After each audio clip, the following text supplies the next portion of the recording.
All right, so I'm going to start it off. Hello, everybody. Salutations. Thank you for joining us here from a cold South Africa, cold South African morning, winter morning. Thank you for the people joining from all over the world. Brussels, Guten Morgen, Bonjour. Um, Guten Morgen in Germany for the German people out there.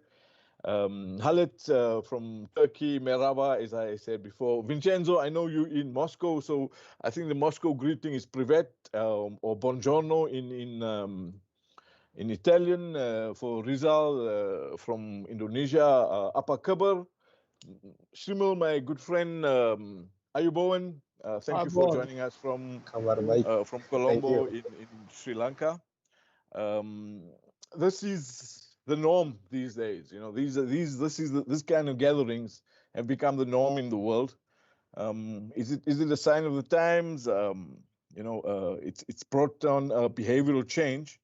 The viral pandemic has brought on this behavioral change on how we relate to each other, and it's actually altered the way we communicate and discuss things these days.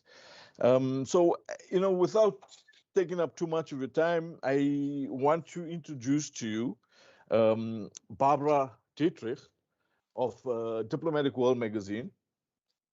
She has some great opening remarks that she would like to present to the discussion.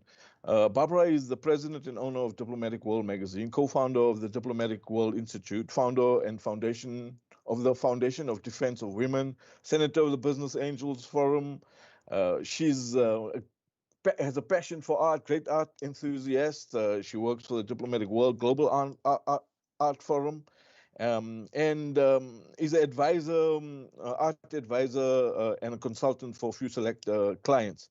The magazine that she runs, Diplomatic World, she's the CEO and editor in chief, engages with the high-profile officials, ambassadors, ministers, heads of states, and so forth. It has a wide reach as a diplomatic journalistic medium. Barbara, if I can hand over to you for your opening remarks. Thank you very much, Barbara. You are muted, Barbara. Thank you. Thank you very much. Good morning. Dear panelists, dear ladies and gentlemen, the ongoing pandemic have changed the way we live. It will also change the way diplomacy is conducted. Diplomacy has gone virtual and diplomats have been deprived of one of their most potent tools, personal contact. Last year, for the first time ever, the United States General Assembly, the annual meeting of world leaders in New York, was held in virtual format with pre-record video presentations and video conferences by world leaders. There is a strong consensus that we need to build back better after COVID-19. For this to happen, new innovative approaches are needed as we adapt to new circumstances. And I'm certain that today's speakers will shed some light into this topic. One thing is certain, global cooperation and solidarity are central to responding to and mitigating the social, economic, and health effects of COVID-19 pandemic. No country in the world can stand alone to fight and tackle such menace. I hope this crisis will catalyze a deep reflection on strengths of multilateral structures and capacities of international institutions to be better equipped with challenges such as pandemics. Furthermore, and relevant to today's discussions, digitalization and emergence of new technologies have completely shifted the way the world works. And the pandemic will only accelerate these trends. Think how technology has increased all aspects of people's life. While we called be forgiven for adopting short-term thinking, as we chart the way out the crisis, we must not lose a sense of perspective. I'm referring to all important 2030 SDG goals and the role of innovation in driving recovery and progress towards the SDGs.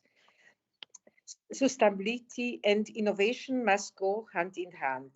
I thank you for your kind attention and look forward to the discussion. Thank you very much. Thank you very much, Barbara, for a very insightful opening remarks. Yes, I agree with you. We need to build back better after this COVID pandemic. There has to be much more solidarity and unity in the world to tackle these issues that we are confronted with. So thank you very much. It's a real privilege and honor to have you with us in these discussions. I know you may have to leave a bit early and not be able to join us right to the end, but thank you very much. And when you feel you have to leave, please feel free to be on your way. We are very happy to have you join us for this discussions. Many thank you, Barbara, for those opening remarks. And with that, I am going to introduce our moderator and our respondent for today, Dieter Brockmeyer, whom I have had the privilege of working with over the past several years. He's the co-founder of the Diplomatic World Institute with Barbara Dietrich. The institute looks at new diplomacy, what's going on with regards to diplomacy. And Dieter has actually is an author, has written a book called Pandemia's Box, which is groundbreaking work in terms of new relations. How people will relate in the next, actually right now. And the book actually explains, gives a holistic view of relations and what's going on in the world. Dieter is an international speaker. He consults to the media industry, among others. He's an initiator and chairman of EuroRech and Multi-Channel Money Streams Congress. And he provides a regular, interesting column for Diplomatic World and Diplomatic Society. And from 2014 to 2018, he initiated and had 3 seasons of Global Media Innovator. Today, he acts as Chief Project Officer of Diplomatic World Group and Director of Innovation and Time for Diplomatic World Institute, which he co-founded. Dieter, I am going to hand over to you, and we'll introduce speakers as they come on and have a brief bio of them. All this is available on our website. So, Dieter Brockmeyer, over to you, sir. Take it away. Thank you, Kirtan. It's always a pleasure working with you. And so it's a great opportunity to, well, I'm not going to introduce my book too strongly. I think we are going very much by the topics, and there's enough stuff to talk about. Yes, to find a start. When we founded the Diplomatic World Institute, and that was mid of 2019, this was still before the pandemic, we sat down and we were looking for some features or some topics we definitely should cover, and innovation was definitely one of the issues the world is faced with. We are facing a huge period of change, and I think the change we are confronted with is within the next 10 years is an amount mankind has never seen before. And this creates a lot of instability, and people are insecure. They are longing for their old comfort zones. And this, of course, is creating problem. And a lot of the problems we are faced with today are rooted in this insecurity. And then, of course, COVID-19 came. And yes, it's like a burning glass, and things that went wrong in the last couple of years are becoming much more obvious than they had been before. We were discussing about certain issues, But now we realize, we really see the problems because things are just not fitting together anymore. In the beginning, the distribution chains were cut off because of the pandemic and all the shutdowns and and yes, of course, we need to face it. And digitalization was definitely fostered and pushed forward a lot by it, so changing everybody's life dramatically. I mean, in a way, it's a lucky situation. We are having the digital features like now the video conferencing, because the shutdown would be much harder when we would have to stop communicate. But of course, what definitely becomes obvious is we need to start thinking things different. And we need to connect, to look transsectorial, because anything we initiate in one sector has a direct impact on another. And we need to rethink our entire way we are living together. When a lot of things go astray, when you just let's have a brief look at the clothing industry. In the so-called developed markets, that just as they have everything and they consume everything.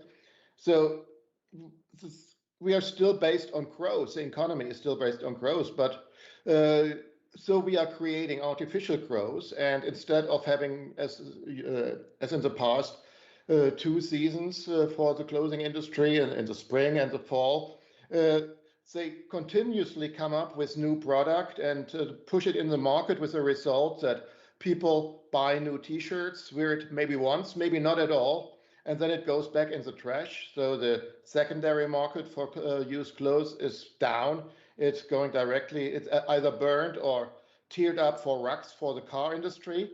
And even worse, it's going directly to Africa, very cheap.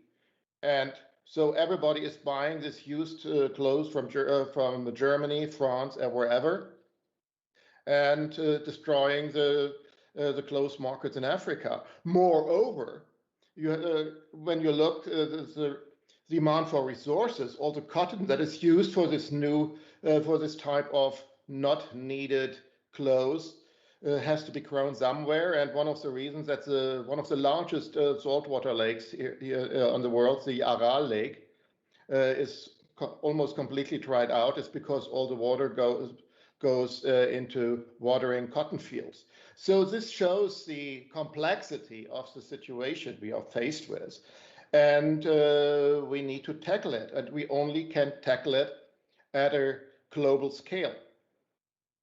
And that's where diplomacy is coming in. I have had a short chapter on diplomacy in my book, and I'm not going to talk too much about it since Vincenzo is here, and I was quoting in this chapter Vincenzo quite extensively. And well, I'm almost handing over to him, and he's leaving, but I know he has some technical issues, so he will be back on very quickly, I suppose. Also, diplomacy is shaken up by a lot of changes in the past, especially by COVID. We are now, and that's a punchline that Vincenzo is going to focus on. That's a distance diplomacy. That's basically what we are doing with our video conference here. It's in a way distance diplomacy. It's a completely different thing, as if we would meet in person, would have coffee breaks in between, and then we would continue our negotiations informally in the coffee break, and we would come up with the solutions that we are later deciding on in the plenary meetings. So that's a completely different approach. It has good aspects, it has negative aspects. I think we do need both sides much stronger. And also, transparency is a big issue in diplomacy, especially via the upcoming of social media, news and rumors. and fake news is spreading so rapidly that we really will have to learn how to tackle these issues and how to deal with it. And of course, this is also has to change the way diplomacy is working. Vincenzo, can you hear me? I can't hear you, Vincenzo.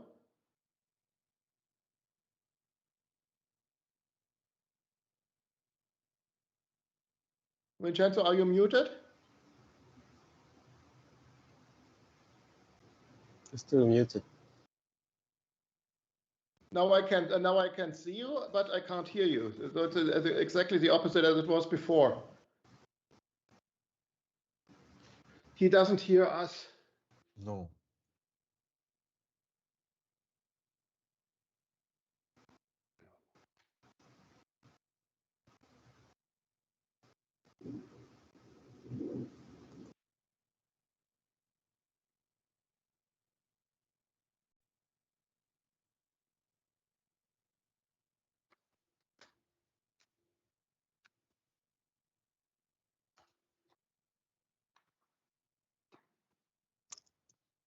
Yeah, okay.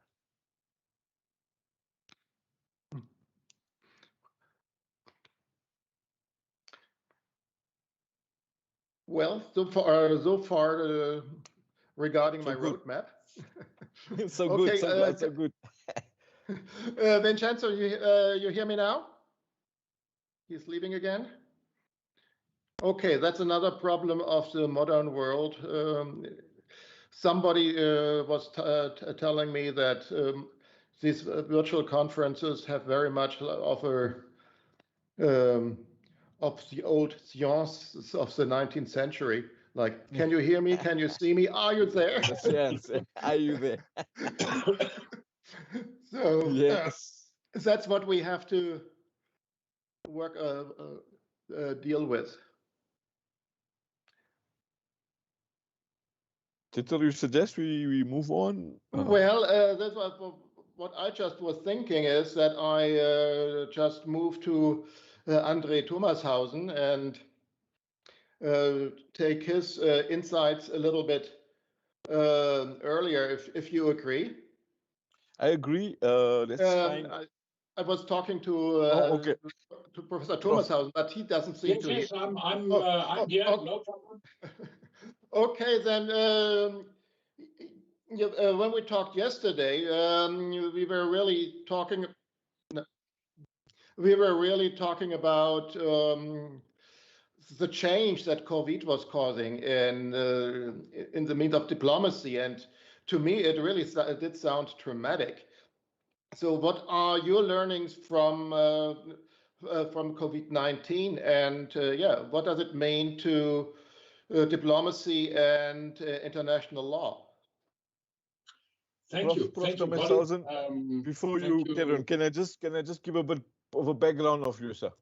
Prof, just to read out. Make it short. Yes, okay. Thank you very much for joining us, Prof. Always good to chat with you. Prof. Thomashausen is attorney at law at the Rechtsanwalt and Landgericht Frankfurt, Main. I hope I got that right. With right of appearance in German appeal courts as well as the European Union since 2000. He's a sworn translator for German, English, French, and Portuguese. He's a doctor juris. I don't know how you say that. Summa cum laude at Christian Albrecht University in Kiel, Germany, and Professor Emeritus of the University of South Africa, Director. Prof. Vincenzo is back with us. I'm trying all the technology, guys. And now we can hear you perfect. But we just moved to André Thomashausen and we just flip it around. Okay, is it okay with you, Vincenzo? Of course. Yeah. Okay. Good. All right, colleagues and friends that have gathered here this morning on Saturday. In the good tradition of an academic, I start with history.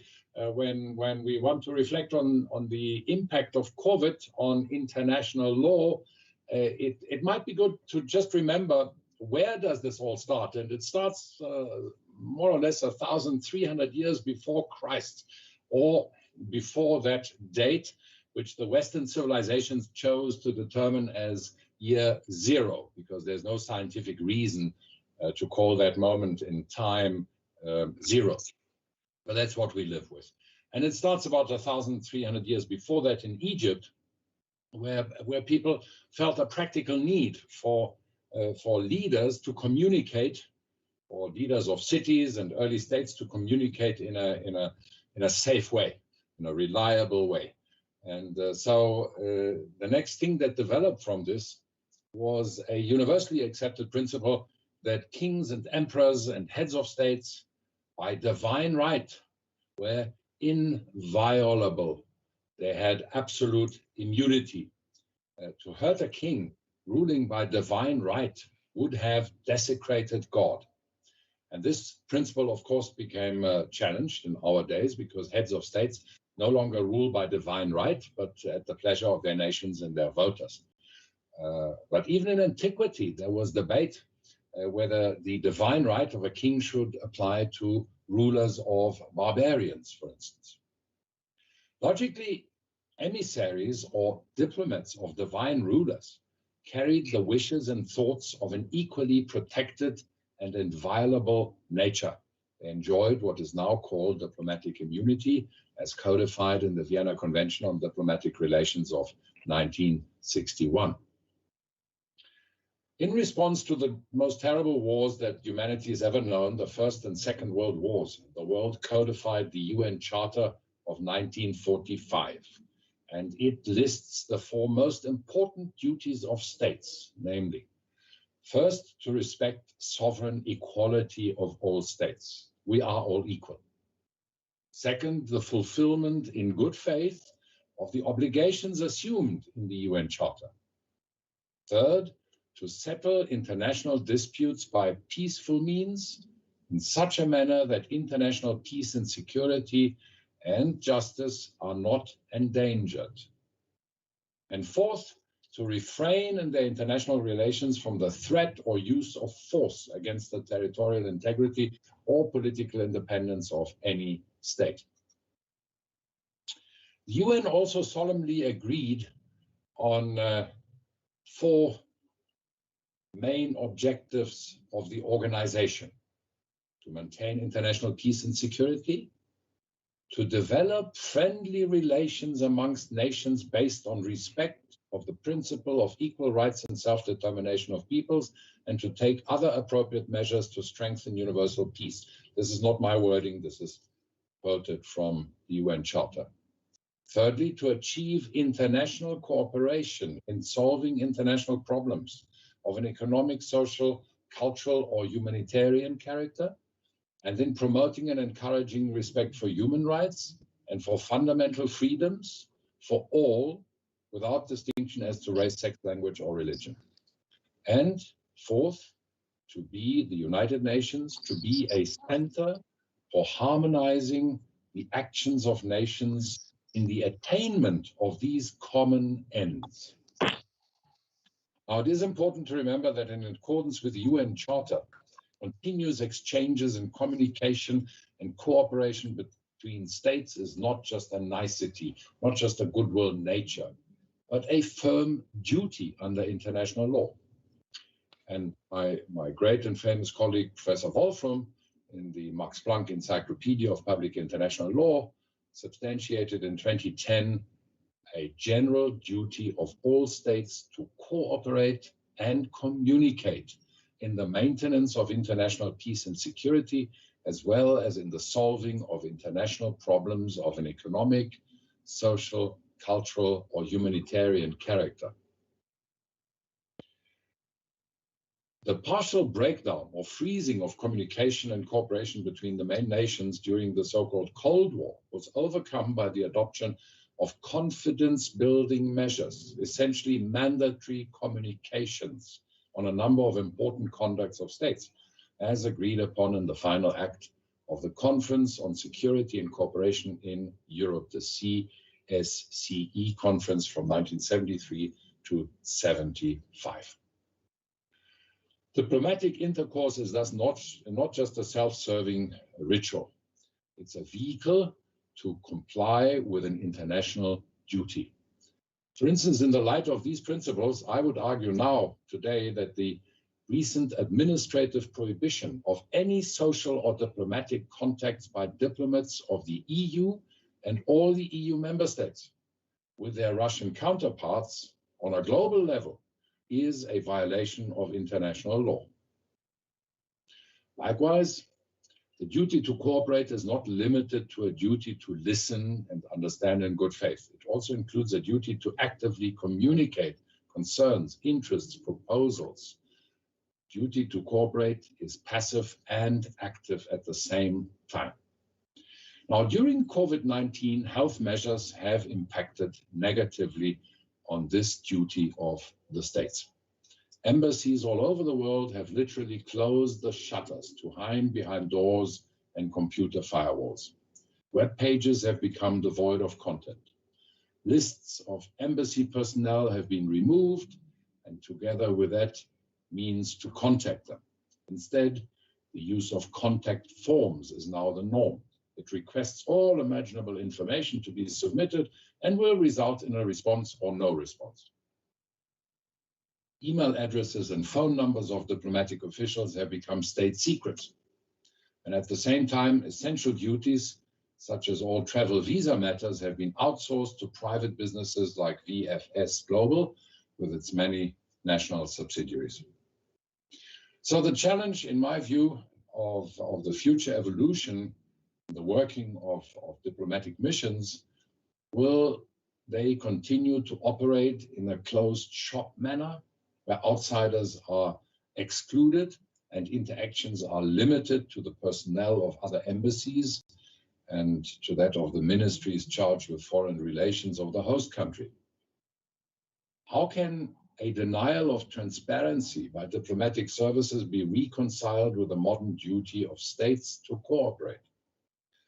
Will cooperation after COVID be limited to intra-diplomatic service levels only?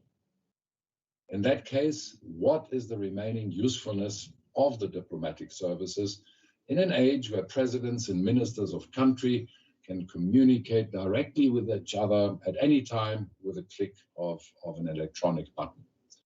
So COVID is challenging diplomacy as we know it. And the big issue is, how will diplomacy evolve when we get out of the COVID nightmares? So that is the couple of ideas that I prepared for this morning, and I hope that I will get some challenges and some questions. Thank you. Well, the problem I see with this is we know all how digitalization is working, and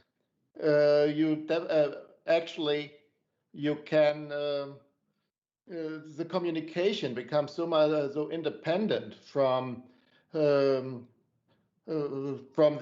initiator that it seems to me very difficult to this shutdown politics that you described during the Corona crisis. So it will be very interesting to see how that corresponds with the need of transparency, and the transparency that is actually initiated by or needed because of the fast spread of information and rumor and fake news, because you need to respond very quickly to this. So what's happening right now is actually, in my opinion, contradicting what is necessary.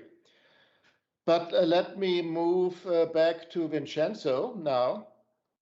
Vincenzo, you wanted to talk about this distant diplomacy. So can you agree to Professor Thomashausen, or is your impression slightly different?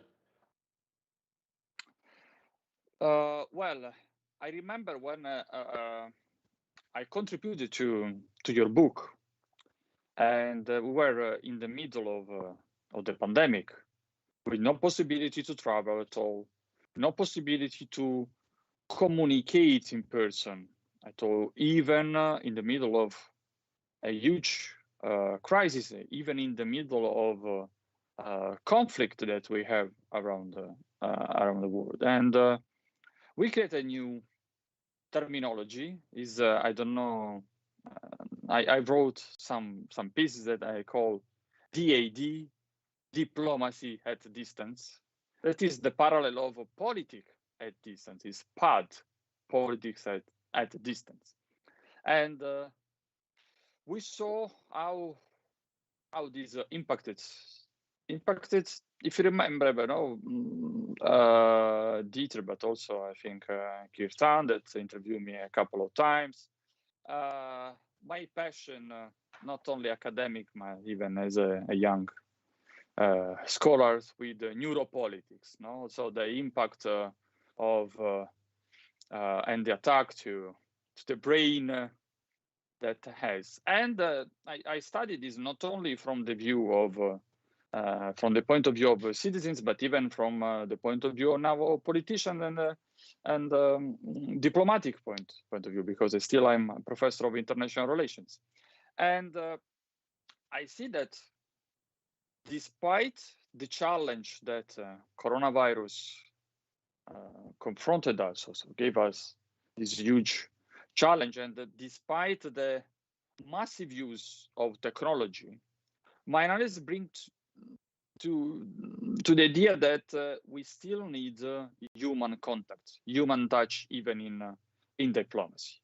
And I want to bring you a couple of examples, like not to bring like my colleague, professor Anderson, that was speaking before me. He had an historical overview. I'm more, let me say, day by day point of view, and I bring you two examples. The first one is the meeting that in Delhi had John Kerry and Lavrov.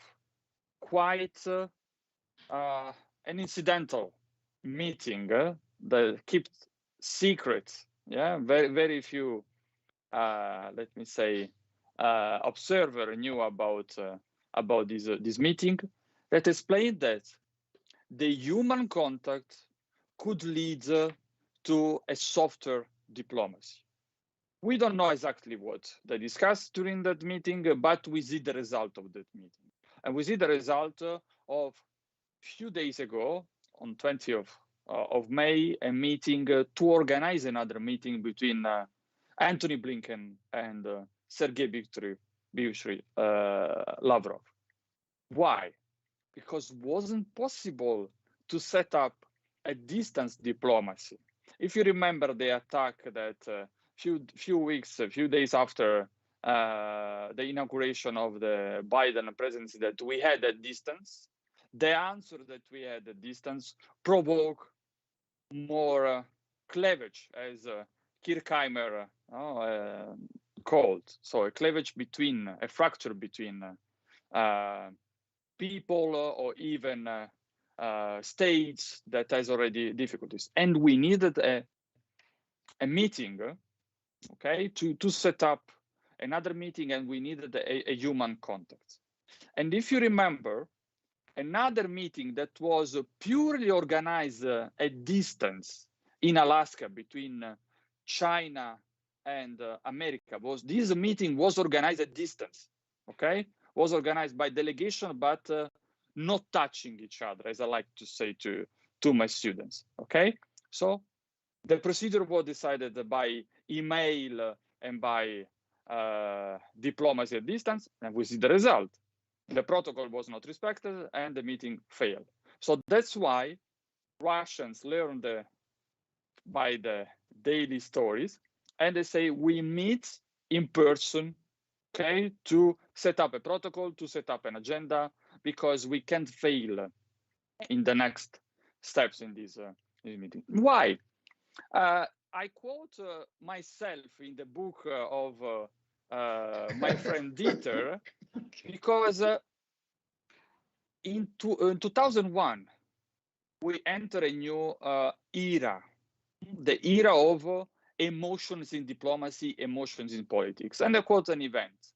I was a young student at that time, and I can't forget the face of Bush when was communicated the like so sad news of the attack to Twin Towers. If you remember, the look like my face a few minutes ago that I was frozen, no, but was no internet, was really frozen. The face of George W. Bush was frozen because he didn't know how to exactly emotionally respond to that attack, and we have to avoid such over emotions.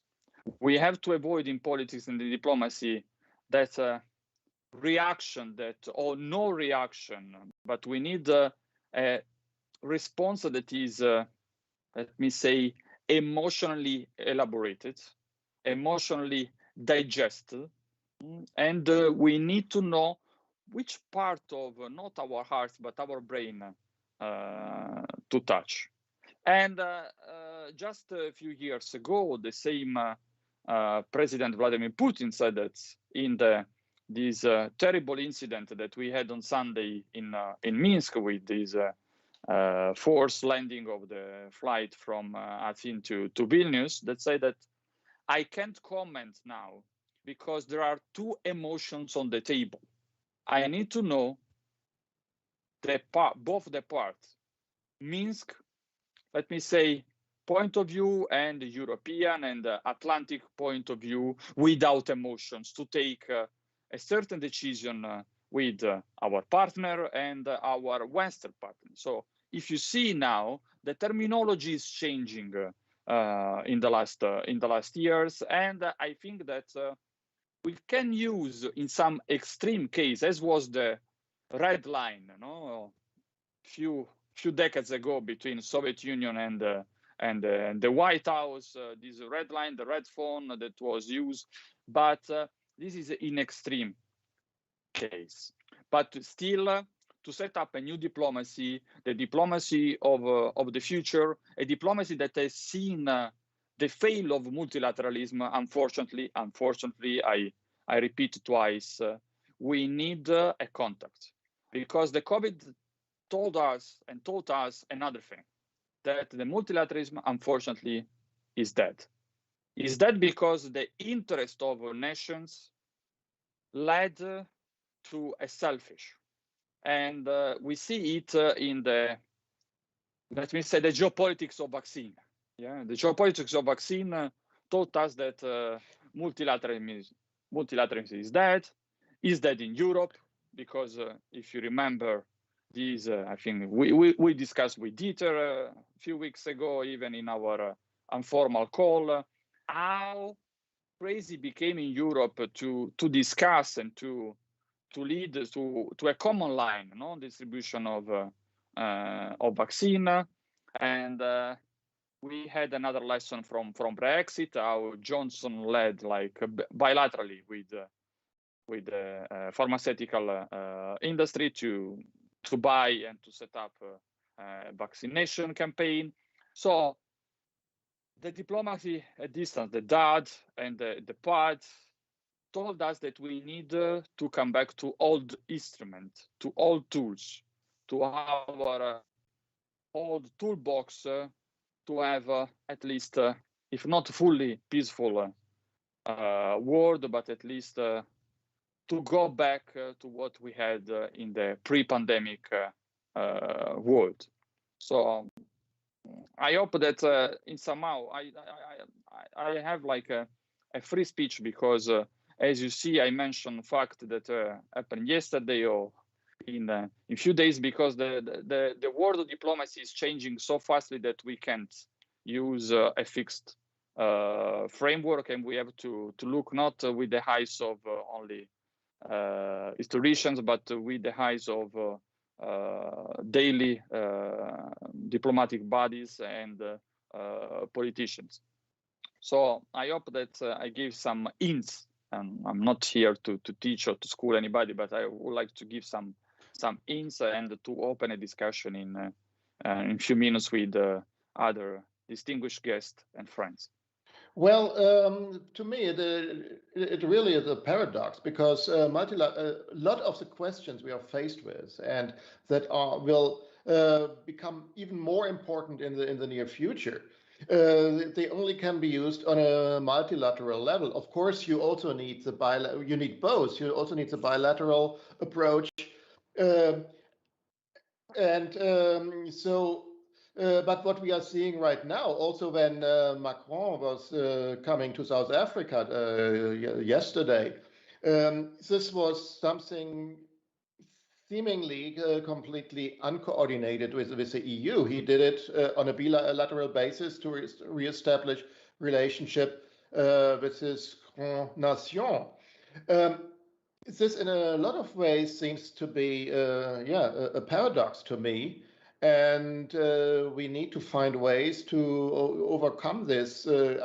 I'm with you, Vincenzo, because I think we really do need to reestablish uh, multilateral uh, dialogue culture. Um, Khalid, are you there? I'm here, yeah. Can you hear me? Okay, great, because you re-entered the webinar just in time. Because I'm just moving over. I don't know how much of what Vincenzo was saying you heard. I'm sorry for that. I missed it. I have also technical issues, so sorry for that. Yeah, well, okay. We had just realized, we had just stated that multilateralism is on the retreat, and that, but that we have to return to that to tackle the burning issues we are faced with globally. Of course, technology is a big issue. Digitalization experienced a big push in the pandemic. And from what I understand now, in diplomacy, it was not fully used in the proper way because shutting down is exactly the opposite what the technical features of the digitalization provide. They actually could have, you could have increased dialogue, but of course, that's a new way of approaching things, and you need to get used to it. You're both an expert in economy and in digitalization. So how do you summarize the situation? What are your learnings from the corona pandemic? What did it do to diplomacy? And what should be the further road? Thank you very much, Dieter. First of all, I want to mention something which is also in my speech, but maybe coming up with the issue what you call multilateralism. I also think about multi-stakeholder approaches. So maybe some two big countries are very strong and can negotiate bilaterally together, but sometimes organizations and international organizations are also very important in terms of how negotiations and laws and other things are made. So I think we need to think in the future about multi-stakeholder and multilateralism at the same time. These are somehow very, very mirror effects of globalization issues. But coming to my speech, I think nobody will be surprised that in the sphere of such mighty systems like international mobile communication, internet, and technology in general, massive political, economical, ideological, military power and control issues are based.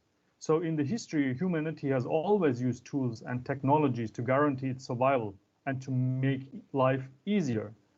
But however, compared to the strong influence of earlier forms of technology on human culture, this is also very important keyword, culture, today's technologies, especially ICT, have greater effects and impacts in their promotion of the collective human intelligence and behavior. I also want to raise up the question of human intelligence, not only about technological and artificial intelligence. Yeah, are we going to have more human intelligence, or are we going to have less human intelligence in future? This is a very important issue for me. And innovation processes caused by technology in general leads system theoretically spoken to the effect of the development of a kind of a global superorganism, and which is a kind of human hybrid human technology system, occupied with a so-called digital nervous system. Again, something to do with the brain, something to do with intelligence. The question of a cultural convergence to global culture, especially to global diplomatical culture, will be decided in the process of the arrangement of this so-called global superorganism. And you know very, very good that this idea that civilizations and cultures can be understood as a complex organism goes back to ancient times. So it's not my idea, it's not the new idea, it goes back to Aristotle and many, many years ago.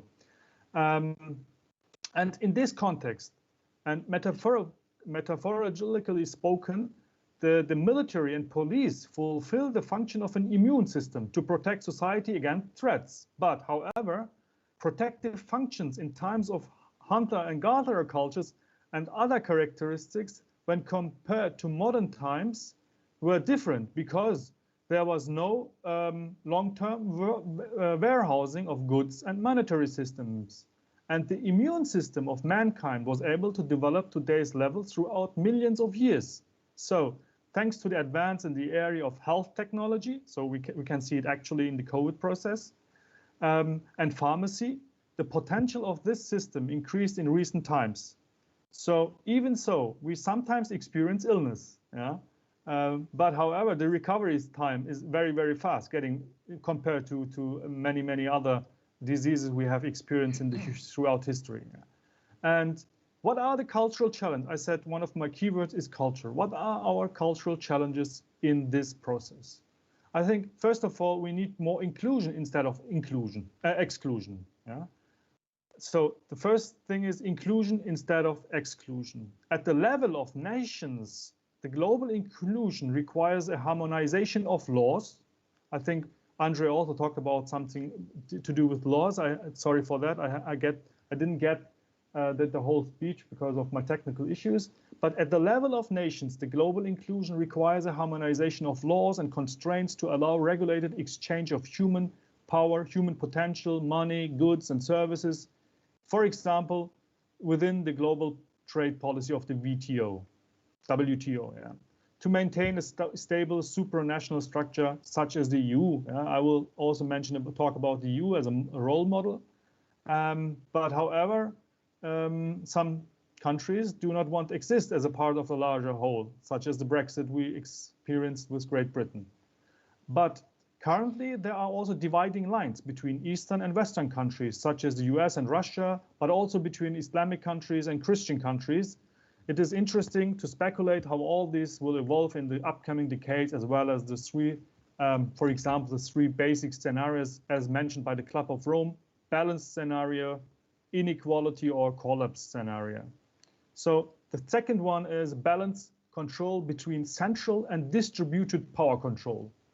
One of the most common objections to the mental model of this superorganism humanity is the totalitarian and collectivistic system architecture. So, you know, the digitization process is also a balance between that. Are we going to have a more centralized or decentralized power system? In these terms, in particular, the freedom of individuals within the system is considered to be endangered. To live in freedom is of great importance. We all do know about that, because we live in a very, very, I think, privileged area, privileged level. So, and many forms of freedom are linked to issues like freedom of belief, expression, information assembly, association, and contracting also. These are closely related to the issues of human dignity. And the constitution of democratic structures, rights, and freedoms, especially in a global superorganism, is caused by the interdependence between national organizations and nations will increase in the coming years. In this situation, it will become difficult for individuals to play the dominant role. to dominate the world. So this means a movement towards a multipolar world as a unit according to understanding of the unity of diversity conceptual. And the superorganism humanity requires a balance between centralized and decentralized control mechanism based on cooperation and communication. A certain degree, but however, a certain degree of centralization is also necessary in allowing for a homogeneous system, because the most important advantage of a central control is the speed at which decisions, depending on the demand, can be made. The more centralized apparatus of the power structure in China seems to promote the economic recovery better than the democratic multicultural system. And we do also see it in the COVID crisis now. But however, this is not an argumentation through a centralized system. I only say we need to think more about centralized and decentralized balances, of controlling the power. And last thing is global empathy. Here is our heart, not our brain. So I want to stop here because I want to foster about how we can motivate people for more global empathy, thinking not with our brain, but with our heart. Thank you. Well, I would say you mentioned a few quite innovative approaches, and I'm fully with you on that. Right now, I feel that we have a pretty strong drive, even in liberal systems, towards more centralized structures. When we are looking how we are reacting on these fake news debates, of course, that's a huge problem. But it cannot be that you introduce censorship, because if you do it if you fight fake news via censorship, the danger is very big that you are generating a censorship climate that is impacting the entire system in a negative way. So we have to be very careful, and therefore the balance you are focusing on between decentralized and centralized systems, I think will become a very important issue. Let me turn over now to Shrimal in Colombo. We really have a very global group here, and seeing the widespread and distances we are covering, actually the technical issues are quite moderate compared to the distances. So I think we're still in a very lucky position. Shrimal, can you hear me? Yes, I can hear you. Yeah. Thanks a lot, Dieter. Yeah. And you are in the diplomatic field, and you are working very closely with Kirtan and with diplomatic society, and you're based in Colombo. I already mentioned it. I'm also pursuing a political career. And you cover a lot of things. So you followed our conversation. I think it's a lot of food for thought and for comment on. Of course, we are interested to see your evaluation in Asia, how things are developing there, and the relation with the EU and Africa, of course. Of course, yeah. Okay. So, our distinguished guest and ladies and gentlemen, I'm delighted to and honored to be here today. Let me start something with Plato's quote. Right? Can you hear me? First thing. Yeah. Am I audible? Okay. Books give a soul to the universe, wings to the mind, flight to the imagination, and life to everything. Okay.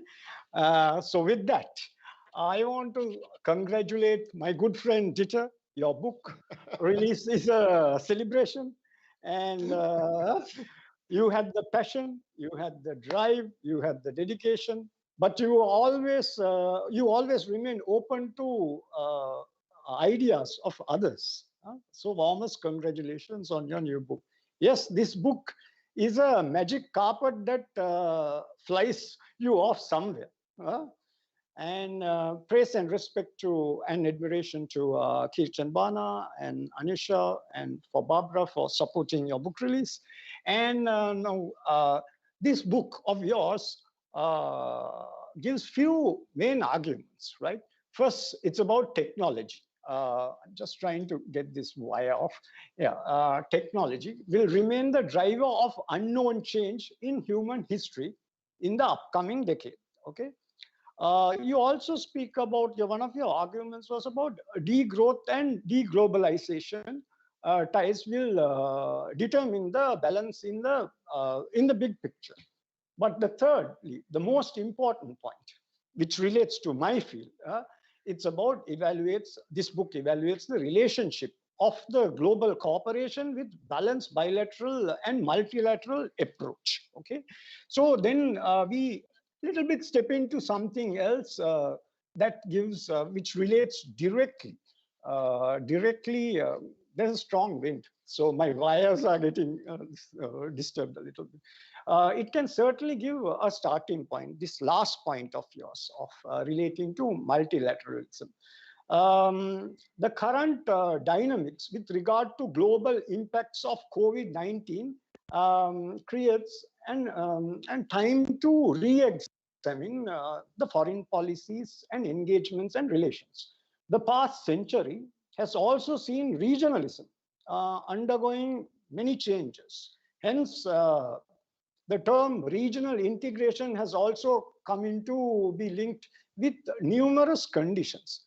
Now, when we speak about regionalism and all, or regional integration, we think of certain regional blocks, which you know, European Union, African Union, the small regional integration processes like SAARC and so forth and all. Because technology plays, this is the place where technology comes into the picture. These are small hubs, right? The evolving global development, the increasing regional arrangements, and the enhancement of liberalizing economic provides stimulus for promoting economic integration mainly. For short to medium term future, international trade will be largely driven by few big economies. It can be India, it can be Turkey or Germany or United States or South Africa. These are hubs, right? And few economic regional blocks, as I said before, like European Union, ASEAN, SAARC, which I belong to. SAARC is a 8-member nation. No doubt, these are some these regional blocks have made some noteworthy achievements. Under the SAARC, there is something called SAFTA. SAFTA is a regional agreement within the SAARC, and the neighbors have significantly expanded, giving access to a 1.6 billion consumer market. This SAFTA agreement, similar free trade agreements are in Africa, which is called the African Continental Free Trade Agreement, as well as in ASEAN. In the 21st century, the power matrix between bigger groupings such as EU, African Union, ASEAN, and the smaller groupings like SAARC will entail and have a paradigm shift in the global order for sure in the coming decades. And the COVID pandemic, which had a significant impact in economies around the world, and the prospects of cooperation between both big and small nations will depend on how parties choose to strengthen existing power matrix. In practical terms, greater regional integration will not be beneficial if it weakens the capabilities of innovative technology, which you have mentioned basically in your main arguments, right? And a more collective and integrated world order is coming into being, as you know. And Dieter's book has provided much hope for the future, and it is a practical take on especially on innovative technology. Thank you very much. That's it. Thank you, Srimal. You make me blush. But okay, there's no further ado. Of course, thank you for stressing the point that everything is connected to each other, and that we really have to get the habit, develop a habit in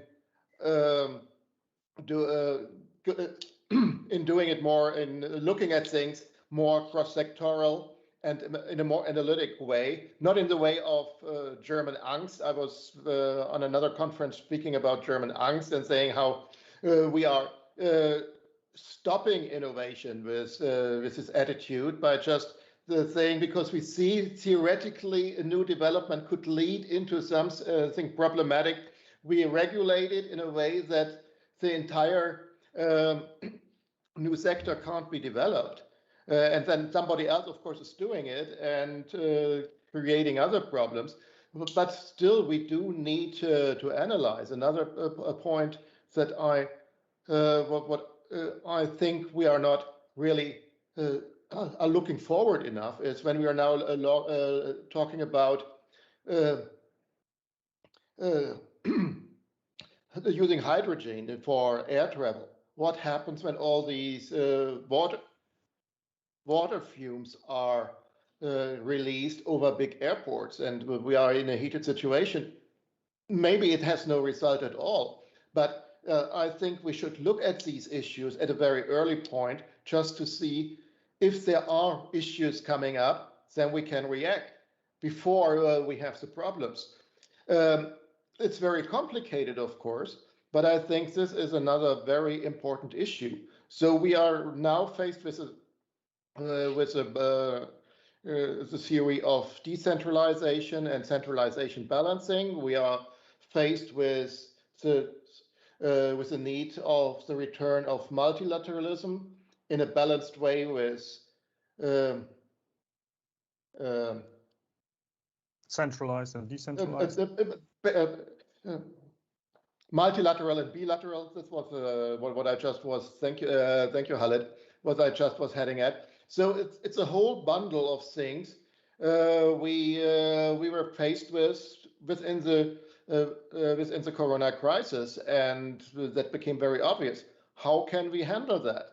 Can we take a look into the future? What are you thinking right now? At the moment, I'm not very optimistic in the short term, because everybody is, we are seeing so much selfishness returning also on national levels, that makes it difficult, that makes dialogue difficult.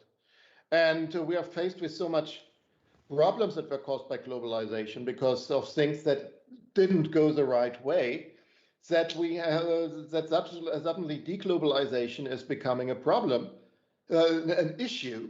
And instead of renovating it, so we have right now we have an emotional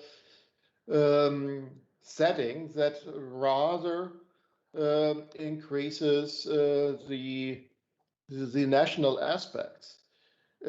What does that mean? Khaled, Vincenzo, Andre Thomashausen, I'm really a little bit lost with this question. Who wants to be the first? I think everybody is thinking, so I was posing a complex question. Vincenzo, you go ahead. You go first this time. Now, can't hear you, Vincenzo. Oh, turn your mic on. I think that you have to reformulate the question, because as my colleague just gave me the floor, and the silent mood of all of us, you in this Saturday morning puzzle us with this very complex question. I think that you have reformulate in this informal way. I have to admit that this is a direct reaction to what I heard this morning. Well, let's hear it again. let's focus and try and simplify. Yeah. So, what do you think? Is diplomacy going to develop in the near future? If let's say multilateralism or a more balanced approach will that will we see that in the near future? I think yes, Dieter, because we are having a new school of diplomats. We are having and we are experiencing, we are seeing, at least from my point of view. Yeah, so I teach future diplomats time to time, and I meet future diplomats from different parts of the world, and I see in their eyes, in their hearts, and in their ideas a new approach. So there is a breakthrough. Let me say a 20th century approach, even in studying, and I see a potential new development, a new development that will hopefully will lead us to a different approach to conflict, and a different approach even in let me say admitting that there is not an old system anymore. We have let me say, despite the bilateralism that we are experiencing today, we don't have a monoblock or bilateral blocks, but we have different blocks that are changing time to time, experience to experience, and situation after situation around the world. We are hosted by South African friends, Kirtan. We see how South African change the approach and the relationship time to time, sometimes with BRICS, sometimes come back to old approach, but even as we see now, Germany, not only in this story with Nord Stream 2, but the same China. Yeah, so a strategic partnership with Russia, let me say, confronting the Atlantic blocks, but a confrontation in Africa. So we see now a different approach, and the new diplomats are studying this different way how to deal with crisis or even with daily diplomacy. And I see that technology will also help us to see a new diplomacy in 21st, and even I hope in the future of our human being existence. But we're also having more confrontation than we had in the past. I mean, all these things become very active. Russia, China, Europe, China, US, and that seem really very difficult issues that have to be discussed at the moment. Because we are still using an hybrid approach, old and new, and we are creating, let me say, a short circuit in this. Yeah, because if we use like as a professor, another professor, Mersheimer, yeah, told, if I'm asked to see confrontation and crisis with my eyes, of course, I will suggest to answer with the eyes of a man of the 20th century. But if we ask to current diplomats, they suggest and advise prime minister or presidents with the eyes of a guy that was born in and educated in 21st century. So still we have this hybrid system, and we are in a transition epoch, in transition time that of course will need to be smooth. This is my, of course, view, and of course in the transition, as we know by historical experience, confrontation increase, problem increase, but always we had let me say, after this transition period, a period of peace, appeasement, and calm situation? I think Professor Thomashausen can agree to this very optimistic position. I think it's great that Vincent gave us a bit of hope, because at the moment, of course, we are looking into clouds of global discord, where countries very, very easily and very, very quickly and very loudly enter into conflict. But COVID will force countries to cooperate more. We have the lowest vaccination rate in Africa, below 2%, and this is not good for the rest of the world. It's immoral maybe, but it's in the interest of the world that Africa should also vaccinate, because if Africa remains a global hotspot with 1 billion people not vaccinated, then of course there's also no COVID security for the rest of the planet. So somewhere America will have to reconsider the hoarding of currently 300 million vaccination doses, which are being held in freezers in the States, and they will soon expire for good, and then they won't help anybody. If we, for instance, have them in Africa, we would. But also COVID. Well, okay, I just had a dropout, but okay, go on. So COVID will force international cooperation, I think, because it's not over. Like all viruses, it will mutate further, and it will bring us further challenges. It has brought us enormous economic challenges. It has basically destroyed easy and affordable international mobility, because you can't just fly around the globe anymore. President Macron yesterday in South Africa said that he considers a 650 billion assistance to Africa necessary to save the African continent from terrible consequences of the COVID crisis. And he is proposing a new European African partnership in that sense. So also Nord Stream 2 is a sign that we are again considering to cooperate instead of to confront each other.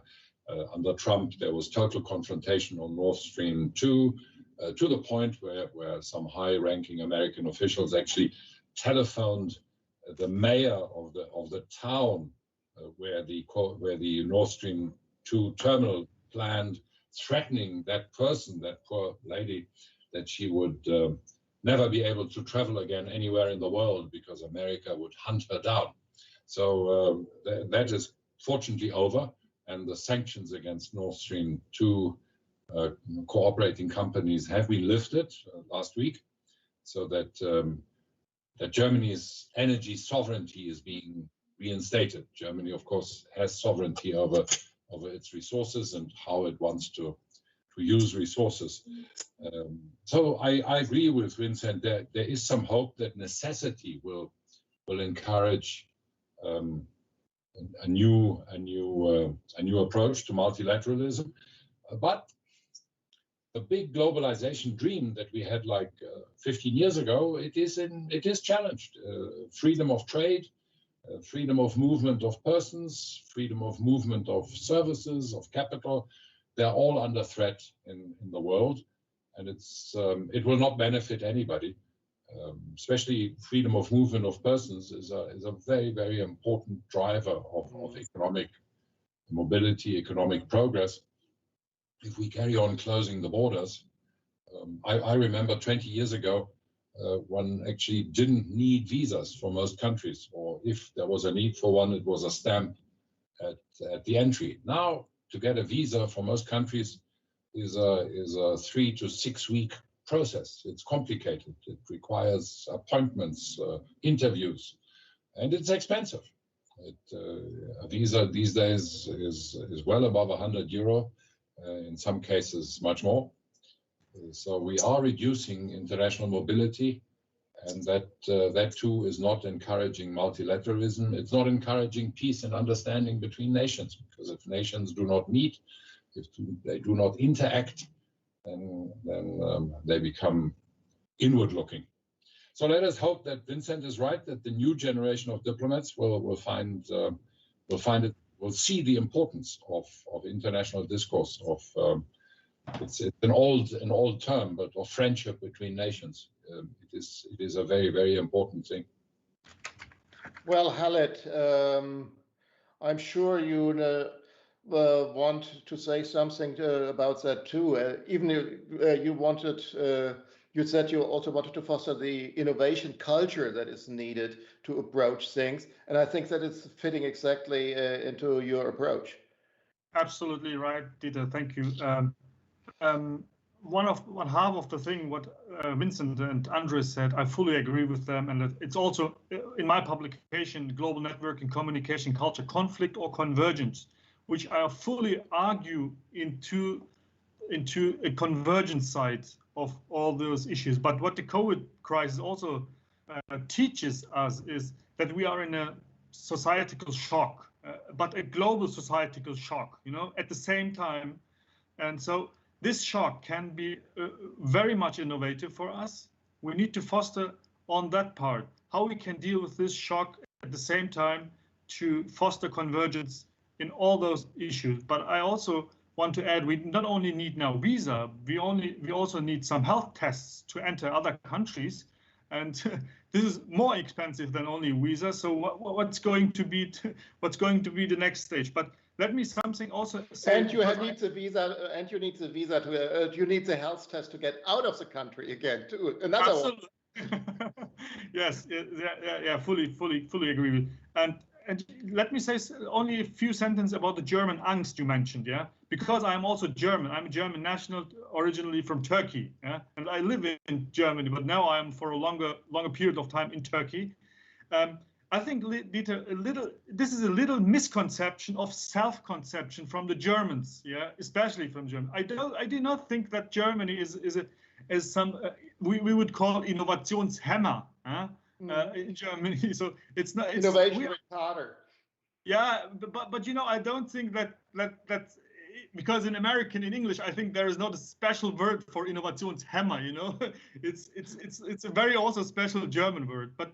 However, I do think that we as Germans in Germany are very innovative in the last 300 years. So what and I think one part of the innovation concept, especially from Germany, is that we are getting older. And if we are getting older as a nation, so you do see things differently than you are like people in maybe more younger demographical countries, yeah. So I do think that we are very innovative, but we need to think about the innovation part a little bit differently than only about producing cars and producing machines and chemicals. What we are behind is software and technology from the communication and the software part, innovation, infrastructure side. However, coming to the discussion here, I do think if all things what I am saying now, is if we experience no threat from outside the world, but we're also concentrating on the world, but the universe is much more than our world. And since now we are trying to experience the moon, we are trying to discover the Mars, but however, all those things only count if we do not experience any threat from outside the world. If we do experience any threat from outside the world, we immediately come together. We immediately will be a unit in the world. However, if we do not experience a threat from outside the world, I do think that three basic scenarios, which are also described by the Club of Rome, as I mentioned, like balance, collapse, or inequality. So if we want to live with 10 billion people, the conflict you mentioned are also based on the massive explosion of the human development and the world population development. Yeah. So if we are more people on the earth, so it's quite easy that more conflicts will appear anyway. But however, this is also a very big chance that with technology, and only if we have enough food, enough to eat, enough secure, enough health for everyone, I think we will have more convergence. But if we are going to have ecological collapse, so if our resources are not enough for everyone, so I think conflicts will increase. So this is what I want to argue a little bit more into the convergent sides. It is through innovation, through technology, we can achieve a balanced, a sustainable world. But if we don't have enough innovation, so and our world population will increase, so we will experience more conflicts. Well, so let's hope that we can go the road of more cooperation and to tackle the problem in a way that we can avoid conflict. It's a crucial situation. It's difficult, and yeah. So, what will diplomacy be in 10 years? A quick reply, maybe by a quick evaluation, maybe by everyone. Is there hope or is there fate? Or what is your opinion derived on your personal opinion and experience?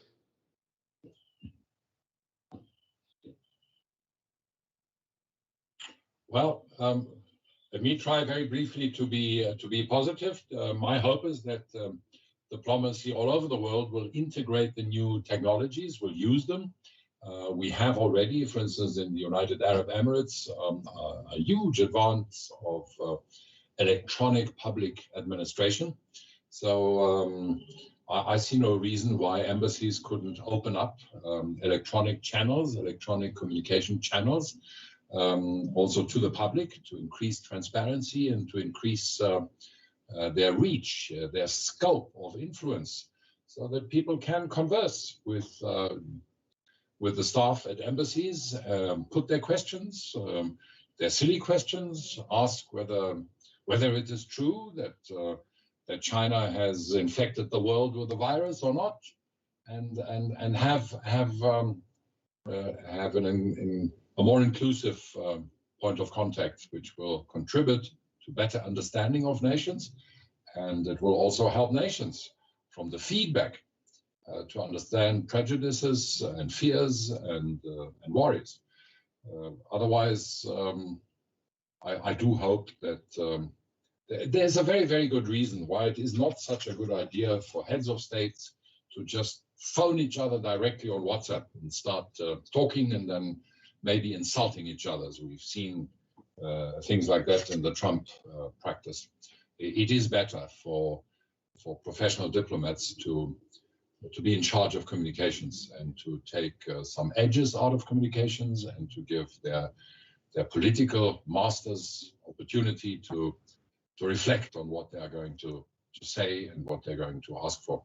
So yes, I do think diplomacy is a very, very necessary component of the way the world can live together in peace, and that after COVID we will use the COVID experience, the electronic, the Zoom experience in a constructive way. Well, I don't see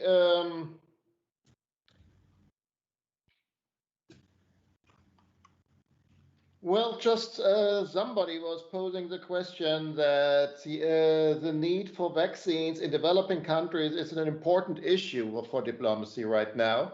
Yes, of course, we need to get everybody vaccinated, I think, very quickly, and that's a challenge. But in the short, but in a quite short period, because this needs to be done very quickly. And I think if we can get this 650 million help plan on the roads that Macron was promoting yesterday for Africa, I think we're doing a big step forward, not only in this direction, but also in this direction. Srimal, I don't see you. Are you still here? What is your impression? Give us a very short outlook, what you think, well, of your personal opinion. Yes.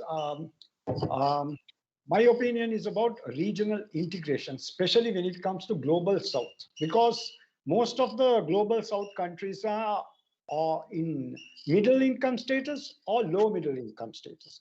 So all these regional blocks are it's in a economic union stage. So these things have to move to supranational stage. Then only movement of goods, movement of economy will happen. So it's in a very low integrated stage. And this is why a certain health or technological innovation is hampering. So it is a must that regional organizations like the SAARC or Indian Ocean Rim State or the African Union have to step in on policy levels. They do have certain policies like the free trade agreements, but it's not functioning properly.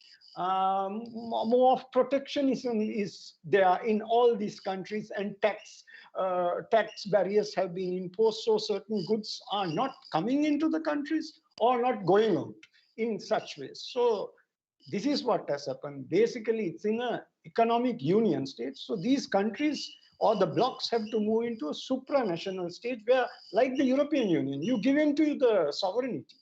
And so that it becomes one union, one, not small parts. So that's where technology can move like in the European Union, and where like ASEAN or other countries have moved forward. So that's one key area from nations as well as unions step into this diplomacy in such a way where there is a holistic benefit for the common man. Okay, thank you, Vincenzo. Your outlook.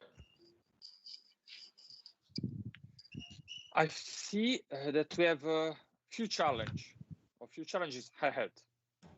First one is to recreate in the next 10 years a new Pan-African movement that will, let me say, bring an appeasement appeasement time in this continent, because the statistics are telling us that in between 2035 and 2050, 50% of world population will be African living in Africa. So we will have to face this issue, and only as the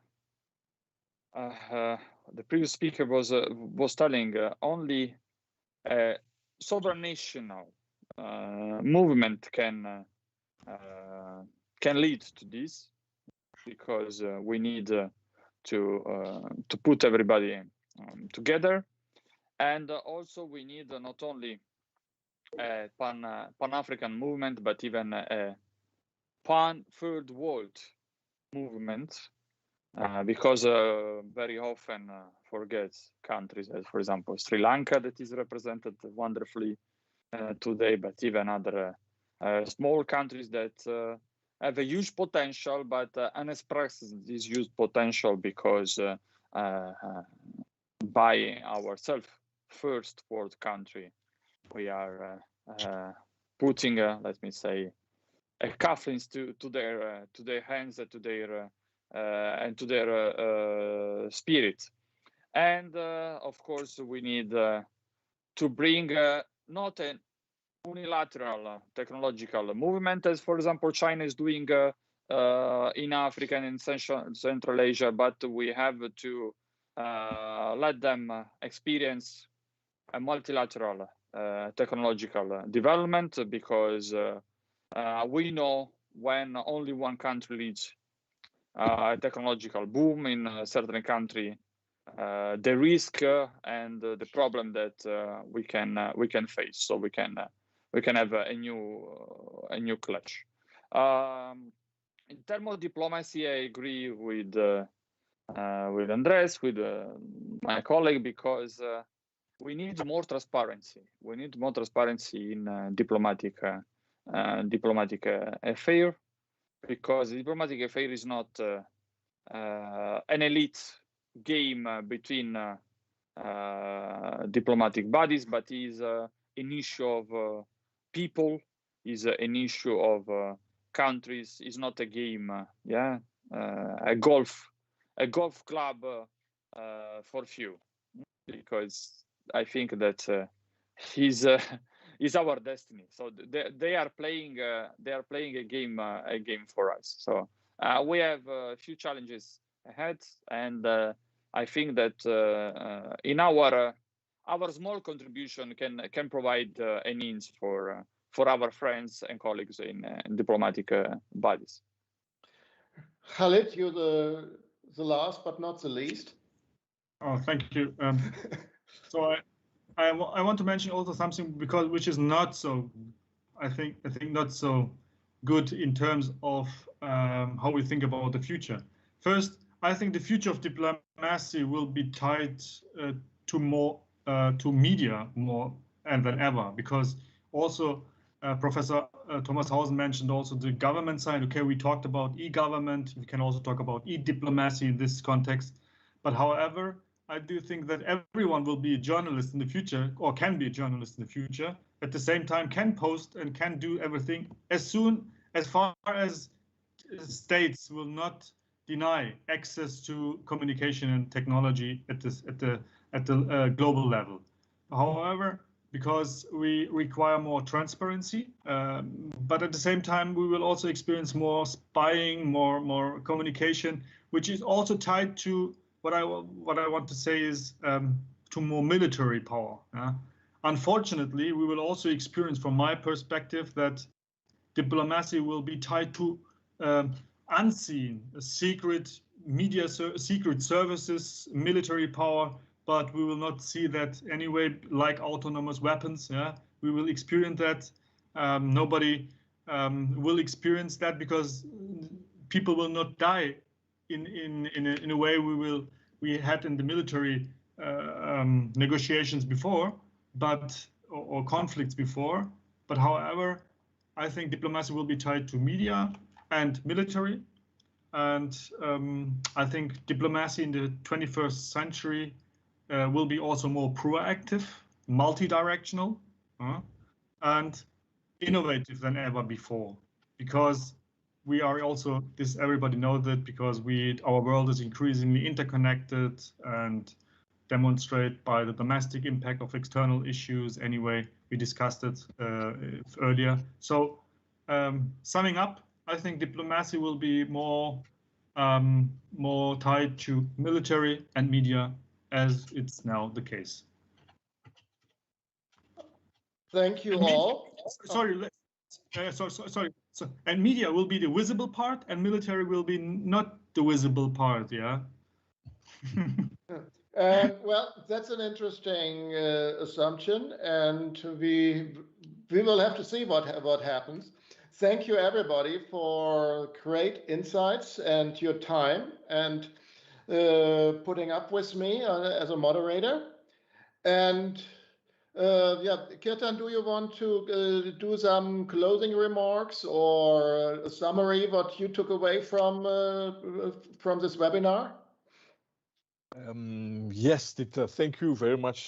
Thank you, participants, for joining us. A very insightful discussion. I've been fortunate enough to be part of Diplomat and started it almost 2 decades ago.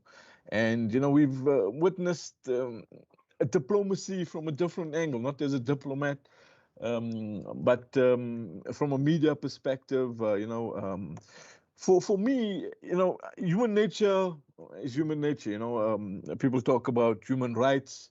You need human wrongs if there's human rights. So there has to be balance. And I'm optimistic, but I feel this is how humanity operates. There has to be something on the left and then something on the right, and there has to be this discussion. And this is how with Barbara, and I was just reading her CV, where art is such a key aesthetic of human nature. You need discourse for artists to be able to create, or music, or sound, or painting, or sculptures, whatever the case may be. And I think this part of humanity will stay with us. I think there's a move towards a more aesthetic interaction, which is not so. I mean, technology has become such an obscure word. It's everywhere. It's everything. And here in Africa, there is something that we are looking at. It's called indigenous knowledge, and we have been looking at what indigenous values are there in Africa, in terms of social structures, in terms of medicine, in terms of the plants, in terms of the music. Sport is another key important component, which bring people together. Just an example of the Tokyo Olympics, which is now hanging precariously, and you talk about vaccine nationalism. These kind of events, won't take place if everybody don't get together and get everybody happy and healthy, so that they could travel to Tokyo, enjoy the games. So, the COVID is really going to leave a strong lesson behind for humanity. And that's more or less what I want to say. I mean, we're running quite a long overdue. I just want to thank you all for joining us. I think there will be more discussion around innovation, diplomacy, and I hope to get a few more views, a few different views from different people. And thank you from everywhere. This is what it's about. People from different parts of the world coming together to discuss an issue like this. Thank you very much. Well, and let me just last final thing, because what I'm saying in my book, just to get back on that, is with no book can provide answers, and I'm not daring to provide answers. The matter is very much too complex. The only thing that it can foster and initiate a debate, and we do need this debate. And if out of this debate we can generate a wave, we will have we can provide towards a change to make this place a better world. And yeah. Thank you. Goodbye, everybody. Have a good day. Be safe, be healthy. Vincenzo is waiting in the lobby, though we let him in a last time, and to say goodbye to him too. Vincenzo, we just said goodbye. Yeah, I was removed. I don't know. We had got the notification. I think that I thought Dieter didn't like or Kirtan didn't like my no, no. It said Vincenzo is leaving. I was disappointed. I was very, very, very disappointed. I'm joking, but really, I was removed and immediately came back. So thank you so much. Thank you so much for these. Thank you, Vincenzo. And we had technical issues, but in total, I think we got through it quite well. Thanks, everybody, again. Take care. Thank you. Thank you. Bye-bye. Thank you.